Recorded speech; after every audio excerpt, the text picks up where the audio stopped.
This is Walk to Wealth, episode 16.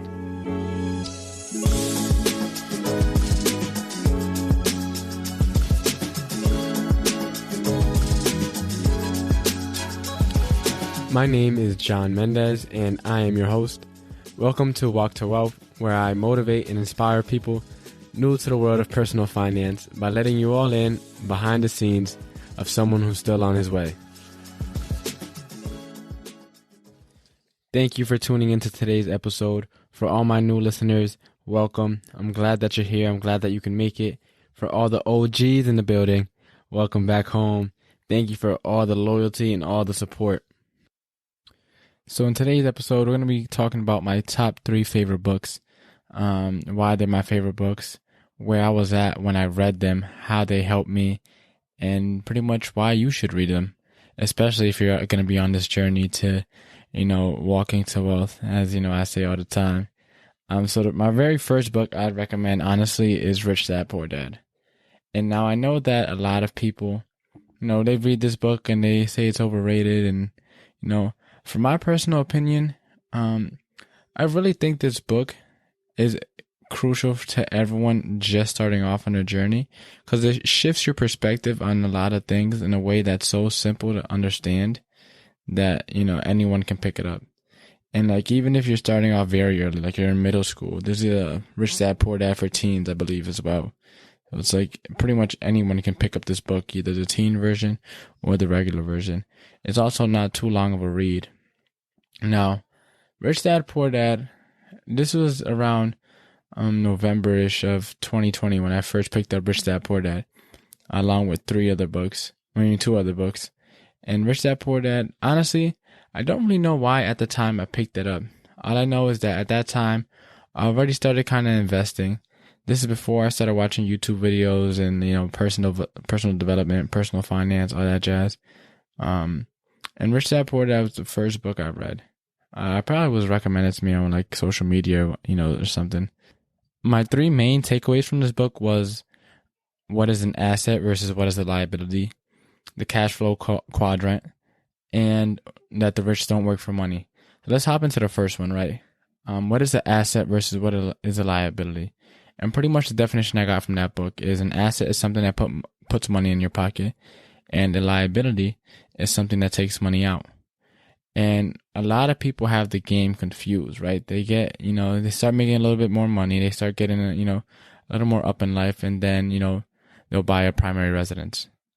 And yes, that's technically an asset by, your regular dictionary definition.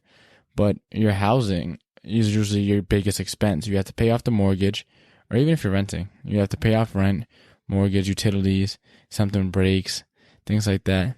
Unless you are house hacking or doing one of those strategies, where you live in it for some time and rent it out when you're not living in it, some type of strategy like that. Just banking on appreciation does not make your house an investment, right? So a lot of people are buying houses because, houses tend to go up in value, but they don't realize that they're spending a lot of money, right? So not saying that buying a home is a bad investment. I'm just saying that you should treat your primary residence as if it were an investment before buying whatever you're buying, right? And so another thing that people like to flex about is cars. People get brand new cars all the time. And it's that brand new car, the first 3 years is probably going to depreciate at least half, right? Or at least a large percentage is going to depreciate within that first 3 years that they're using your car. As soon as it drives off the lot, it's already depreciated, right? So you're getting a brand new car. It looks nice. You take some photos for, social media, get a bunch of likes, a bunch of congratulations. But then you got gas, right? You got your car payment. You got a brand new car. So, your insurance might be a little bit higher because it's a newer car. You got to pay the maintenance. You got to pay all these other things, right? A lot of people are buying these things that they would consider assets. But it's most of these things don't appreciate in value.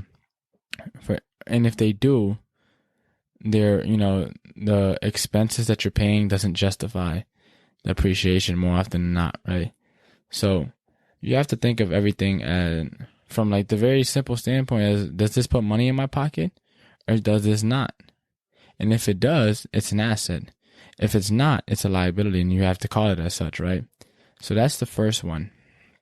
And the second one is the cash flow quadrant. The cash flow quadrant pretty much is, four boxes, right? If you could picture this with me. The top left, I believe, is employed. This is majority of the population, right? Pretty much everyone that has a W-2 paying job, right? That's what employed is. On the bottom left is a little bit of a smaller percentage, and that's self-employed. People who have their own businesses, have their own side hustles, whether it be hair, tarot business, barber shop, things like that. Your little own food spot, and that's your self-employed people. They usually start their own businesses up, and a lot of self-employed people are successful, but you're working for money. You're trading your time for money, which is always a losing trade, because time is worthless. Time is invaluable, where money, you can get it back. That's what I meant to say. And so the top right, the employed people and self-employed people make up 95% of the population, right? And the entire population of the entire earth. The top right quadrant is, your business owners. These are people like, Steve Jobs when he was alive, Bill Gates, Jeff Bezos, all those people, right? Elon Musk. Those guys are business owners, right? And then the bottom right quadrant is investors. This is where people, usually when you're a business owner, you have a physical capital working for you. So people, factories, things like that. You're not essentially working for your money. You have people and machines and stuff in place to do that all for you. The bottom right is the investor quadrant, right? And this is where, people like who do trading, Forex, crypto, things like that. This right-hand side is, what they call the 5%. And the 5% make up 95% of the world's entire wealth, right? That small percentage of people make up pretty much all the wealth in the world. And it's because those people aren't trading their time for money. They're either trading their money for more money. And that's where you get, your cash on cash return, your, return on investment, or they're trading people for money for the most part. And not in like a trafficking way, but, I have someone work for me, get the job done. I get paid without ever having to work. And that's, the 5% of people that make up the 95% of the wealth. And you want to, in order to start being really wealthy, find a way to shift from the left side to the right side. And you could do that in many ways, right? There's this quote that I seen on Facebook one time, and it was, use your 9 to 5 to fund your 6 to 10. And then use the 6 to 10 to eventually replace the 9 to 5. And then use that to fund your perfect life, right? So in your free time, whenever you have free time, if you do have a W-2 job or if you are self-employed, find ways to make money without you having to physically or mentally really work, for the most part. And there's so many ways to go about doing that, one of the main ways that people do it is trading, or investing in real estate. The things like that give you better return on your investment, because your money can work 24/7. Money doesn't stop working for anyone. Your money is always constantly moving for the most part. It never stops. Us, on the other hand, as people, we can only work so long before we get tired, or we have to take, drink tea and coffee and Red Bulls and espresso shots and stuff. We're not we're not capable of working that long, where money can, right? And so that's the cash flow quadrant. And then the last main takeaway that I got is that the rich don't work for money, which I kind of touched on. Once you realize that the rich don't work for money, you'll start asking yourself, what are you doing with your time?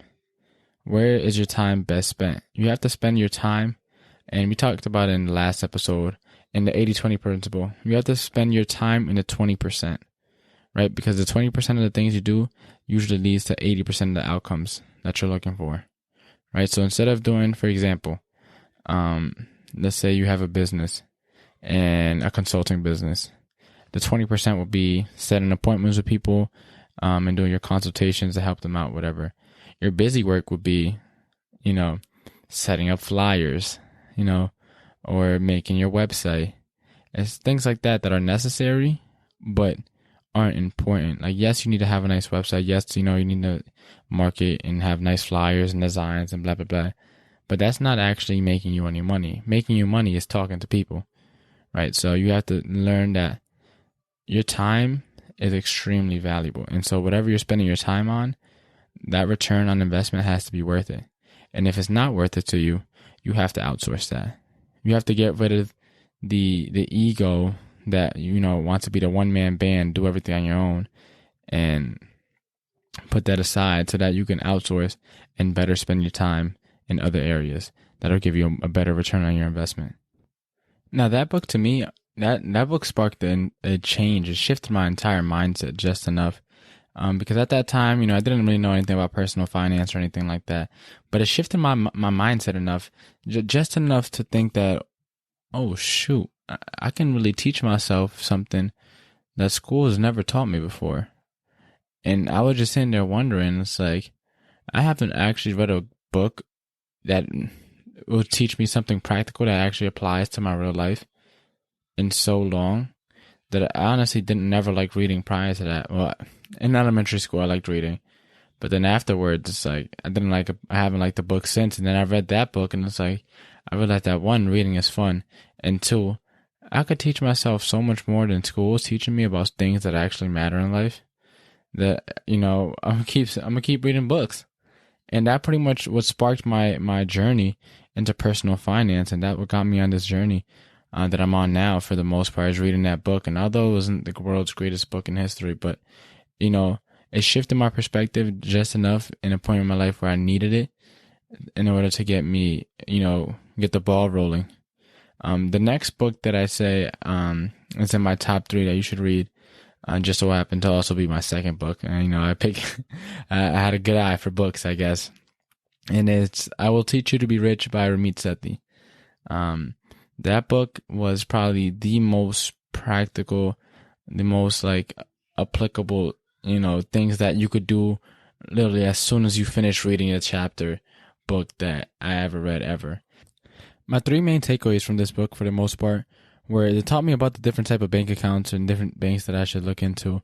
It introduced me to credit cards and different ones that I should use. And it taught me about index funds a little bit. And it was just enough to lead me into the next book that I read, which was Index Funds for Dummies. But that book is not on our list for today. So let's get into the first one, different type of bank accounts. And I kind of mentioned this in one of my past episodes. I grew up in a family that used Bank of America just because it was a big bank. And, they had people there that were bilingual and it was around the corner. And that was as much research as they did. There's no other, no other, piece of planning went into choosing Bank of America. And so I had Bank of America as my first personal checking and savings accounts. I also had them as my first personal credit card. And Bank of America, for the most part, was fine. And then, I started looking into some of the malpractices they do, which I'm not going to get into. But after reading that book, it really made me reconsider, why am I using Bank of America? And then I learned about Wells Fargo. I never used Wells Fargo, but if you look up, I think they have a documentary still on Netflix about Wells Fargo and what they did, and back 10 years ago, they were doing some really shady business. Nevertheless, I learned that the biggest banks aren't always the best banks. So that book introduced me to my 2 favorite bank accounts, which I use are my Charles Schwab account and my Ally Bank account. And it pretty much goes into depth about, different accounts that you should do. I know another runner-up that was up there was the Capital One 360 savings account, which I actually helped my friend get one, and her mom and grandma as well. So it's a really good savings account. I believe it's online only, if I'm not mistaken. But it pretty much lays out to you all the different checking accounts that you should have, or banks that you should use or consider. He goes into depth as to the bank accounts that he has specifically, and also tells you which ones he has, and he tells you why he uses them. For me, I ended up with Chase and Ally Bank. Chase, the personal, customer service is amazing. It's also online only, which is something that I was looking for. Very user friendly, easy to use. Also sounds super fancy. Ally Bank was it's technically considered a high interest savings account. And what that means is that you're making more than you would at a bigger bank for the most part. That's all it means. High interest, you're getting probably like 0.4, 0.5, maybe 0.6% in interest, which is not anywhere near close to inflation, but it's like 10x or 50x what you would get at a Bank of America. Or I think Bank of America offers like 0.01, so a 0.5, that's 50x better. One of the chapters later on in the book then talked about credit cards. He mentions the one that he uses, and I remember the only one I remember reading from that book was the Chase Sapphire Preferred card. And it was so funny because when I applied for the Chase Sapphire Preferred card first time around, I got denied. And I also called the reconsideration line, and they still denied me. And it was because at that time that I'd applied, I didn't have any other like credit cards that had a similar balance to what the Chase Sapphire Preferred starts off with, which is $5,000. But, it talks about Chase and why you should do Chase. He mentions that I believe he has an Amex Platinum card as well. And he started talking about the benefits of using points and traveling and being able to go on vacation and paying for everything for free for the most part. And he doesn't go too in depth about these topics, but it tells you just enough where you can go and get it and it doesn't overwhelm you. Because when you get overwhelmed, you tend to not start at all. So that was a really, really insightful chapter because I got hooked instantly. Like the idea of traveling, having status at different places, getting lounge access, getting treated better just for having credit cards and points and all that jazz. Like that really got me going. I think in that point in time, it was around December of 2020, and I just started, I hit the ground running and watched like every YouTube video known to man on credit cards and Chase cards and what I should get. And that pretty much sparked my journey into like the points and miles game.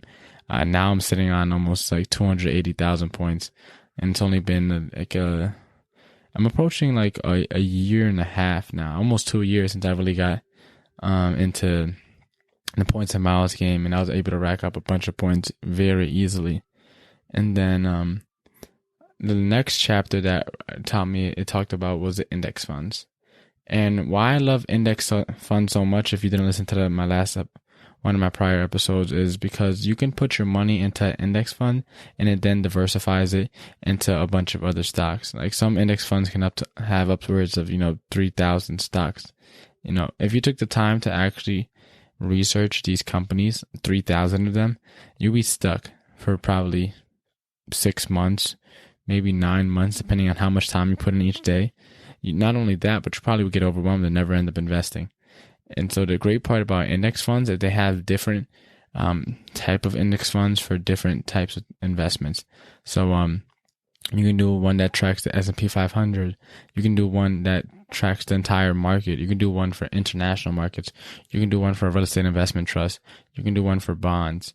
You can have pretty much an index fund for pretty much anything for the most part. There's a whole bunch of different index funds, some riskier than others. You can also have mutual funds as well, which is actively managed, whereas index funds is usually just more algorithmic and like computer based, I'm pretty sure. And so you're saving out on fees. You might get less return, but only 5% of anyone who invests does better than the S&P average of 7 to 8% year over year over a long course of time. So for me, I'd rather just save my time and put my money into an index fund and have that, work in the background while I'm chilling, and I don't have to ever worry about it. I just contribute as weekly or as often as I can. And so that's the power of index funds. And sometimes those index funds end up doing great. Sometimes they go down, but they end up usually being a lot less volatile than if you were trading an individual stock or if you were doing something like crypto. So you also have to know how risk adverse you are. If you're someone that doesn't do too well with risk, index funds might be the best option for you, honestly, or maybe bonds, or do an index fund of bonds. You know, if you're someone that does handle risk, very well, you should maybe look into, doing day trading, because you can get a lot more return, and it's a lot more risky, and you can also lose all of it, but it's also a great way to make a lot of money. Keep in mind that I am not legally allowed to give financial advice. With that being said, you should look into index funds, especially if you're just getting started, because it's simple, it's easy to grasp the concept, and it can get you started sooner rather than later. The next book on the list of books that you definitely should read is Think and Grow Rich by Napoleon Hill. And this book has my full endorsement. This book is the best book I ever read. It's like gold every single page. Every time you turn the page, it's like another gem has been dropped. Like, there's not a bad chapter in this book from front to back. This was an amazing book. Around the time when I picked this book up was in February of 2021. So in December of 2020, I stopped working at Silent Whale just because it got slow for the winter time, and it's also in between my third and fourth semester of college. Pandemic was going on, so I really wasn't looking for a job. One Silent Whale, pretty much, they didn't lay me off, but it was like, hey, we don't really need you till the summer season again when it gets busy again. And so I was pretty much living off my savings. My savings were depleting, and my money was going down. That month of January was the month after I got my very first Chase card, and I almost maxed that card out. I think I was like 30 cents, like 70 cents away or something like that from maxing it out. And so I ended up paying in full just because I had enough savings, but at that point in time, things were going downhill. And to start off the month of February, I applied for the Chase Sapphire Preferred card, and I got denied. So it's like things were kind of going on a downward spiral, a little bit slightly, although I was reading a lot more and, I was getting a lot more knowledge. Also, too, I tried to get into wholesaling, and pretty much an attorney shot me down.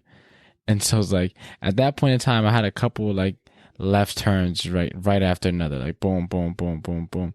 And I picked up this book, and this book pretty much changed everything. It got the wheels rolling. It really, I thought Rich Dad Poor Dad sparked the change, but this book just sparked a crazy amount of change. My three takeaways from this book are going to be very unique. Instead of having a set takeaway, I'm going to read you some things in the book that really stuck with me. And the first one comes from the chapter on desires, and it's a poem. It goes something along the lines of, I bargained with life for a penny, and life would pay no more. However, I begged that evening when I counted my scanty store. For life is just an employer, he gives you what you ask, but once you have set the wages, why you must bear the task. I worked for a menial's hire, only to learn dismayed, that any wage I had asked of life, life would have willingly paid. And so pretty much what this poem is saying is that he came into life not having anything, just a penny. And, things weren't going his way. He couldn't get any more than just a penny. And that life is an employer, and it gives you what you ask. But pretty much when you ask for something, you have to be willing to do the work that comes with it. You can't just ask for success and not be willing to put the hours in, to go to sleepless nights, to sacrifice the parties and the things. And, you have to do the task once you ask for something that you want. And then at the end, he comes to the realization that pretty much anything that you ask for life, you'll get. There's no one stopping you from getting to where you want to get. So just ask and do the work that comes with asking, and then you'll get whatever you want to get. There's no one stopping you. There's no system. There's no forces, whatever. It's the only force that's in your way is yourself. And if you ask life for $1 million a year, it'll give you $1 million a year. If you ask life for $1 billion a year, it'll give you $1 billion a year. But make sure you just do the work that comes along with it. The second thing that I want to read for you guys is the self-confidence formula. Now, I have a lot of confidence in myself, but I've read this because it really opened my mind, right? And I would read this literally every single morning when I woke up, and every night before I go to sleep for probably 12 months straight, or maybe 10 months straight. And so it goes something along the lines of this. Rule number 1 is, I know that I have the ability to achieve the object of my definite purpose in life. Therefore, I demand of myself persistent, continuous action towards its attainment, and I here and now promise to take such action. Number 2, I've realized that dominating thoughts of my mind will eventually reproduce themselves in outward physical action and gradually transform themselves into physical reality. Therefore, I will concentrate my thoughts for 30 minutes daily upon a task of thinking of the person I intend to become, thereby creating in my mind a clear mental picture of that person. 3. I know through the principle of autosuggestion that any desire I persistently hold in my mind will eventually seek expression through some practical means of attaining the object. Therefore, I will devote 10 minutes daily to demanding of myself the development of self-confidence. 4. I have clearly written down a description of my definite chief aim in life. I will never stop trying until I have developed sufficient self-confidence for its attainment. 5. I fully realize that no wealth or position can long endure unless built upon truth and justice. Therefore, I will engage in no transaction that does not benefit all with its effects. I will succeed by attracting to myself the forces I wish to use and the cooperation of other people. I will induce others to serve me because of my willingness to serve others. I will eliminate hatred, envy, jealousy, selfishness, and cynicism by developing for all humanity because I know that a negative attitude towards others can never bring me success. I will cause others to believe in me because I will believe in them and in myself. I will sign my name to this formula, commit it to memory, and repeat it aloud once a day with full faith that it will gradually influence my thoughts and actions so that I will become self-reliant and successful person. Now, I pretty much used to read that, as I said, twice a day, every day to myself. And it got to the point where I actually memorized this. And I haven't been reading it anymore, but I need to definitely start reading it again. And the last part that I want to read for you guys is the idea of specialized knowledge, right? In order to get to where you want to get and achieve the major purpose in life that you want to achieve, you have to have specialized knowledge in that field. And here are 5 ways, I'll give you 6, to learn more. So you can learn from one's experience or in education. You can learn from experience and education available through cooperation of others. You can learn from college and universities. You can learn from public libraries. You can learn from special training courses. You can learn from Google. And I'll give you another one. You could also learn from YouTube as well. And I'll give you another one. Podcasts, Audible, audiobooks, things like that. Events, conferences, seminars. There's so many different ways to learn. And successful people in all callings never stop acquiring specialized knowledge related to their major purpose, business, or profession. Right? And those who are not successful usually make the mistake of believing that the knowledge acquiring period ends when they finish school. So whether that's university, post-grad, high school, middle school, wherever it may be, they think that after you finish your last year of formal education, learning ceases, right? The truth is that schooling does little more than point one in the direction of how to acquire practical knowledge. So then it's pretty much up to you to learn and go actively learn everything that you need to learn so that you can become successful and achieve that purpose that you have in life. These 3 books are my favorite books easily all time. They're each less than $20. You can access them anywhere. Audible, YouTube, Barnes and Nobles, wherever you buy books, everywhere. There's unlimited access to these books. So go out there and pick one up. Thank you guys for tuning in to today's episode. Again, I am your host, John Mendez. You can find me at JohnMendez_Realtor and at Walk to Wealth on Instagram. Please make sure to subscribe and leave a review if you're loving the podcast so far. New episodes are released every Sunday. Look forward to seeing you guys in the next episode. Take care.